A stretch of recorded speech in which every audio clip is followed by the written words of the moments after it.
commencement était la parole.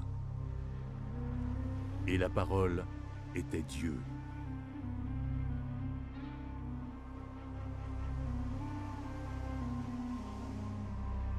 Elle était au commencement avec Dieu.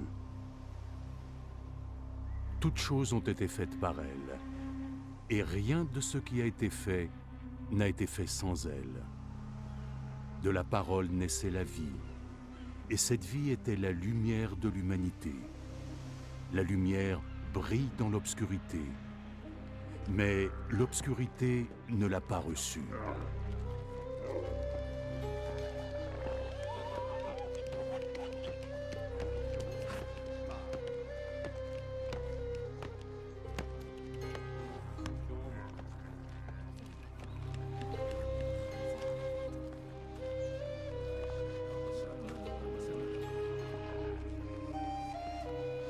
Dieu envoya son messager, un homme appelé Jean, qui vint pour parler de cette lumière aux hommes, afin que tous puissent entendre le message et y croire.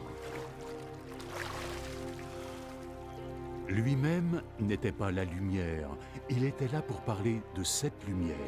C'était la véritable lumière, la lumière qui vient au monde et illumine tous les hommes.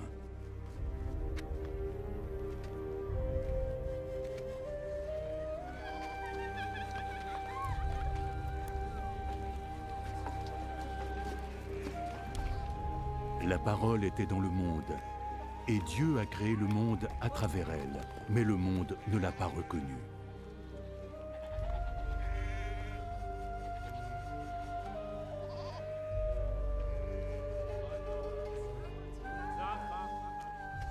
Il est venu dans son propre pays, mais les siens ne l'ont pas accueilli. Cependant, certains lui ont ouvert leurs bras et ont cru en lui. Alors il leur a donné le droit de devenir des enfants de Dieu. Ils ne sont pas devenus des enfants de Dieu par nature. En fait, ils n'étaient plus les enfants de leur père. Dieu était devenu leur propre père.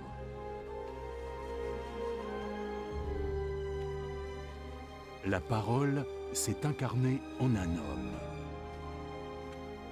Et il a vécu parmi nous, plein de grâce et de vérité. Nous avons vu sa gloire, la gloire qu'il a reçue en tant que Fils unique du Père. Il a parlé en son nom. C'est lui qui est unique, celui dont je parlais quand j'ai dit « Il vient après moi ». Mais il est bien plus grand que moi, parce qu'il existait bien avant que je naisse. Nous avons tous reçu la plénitude de sa grâce, une bénédiction après l'autre.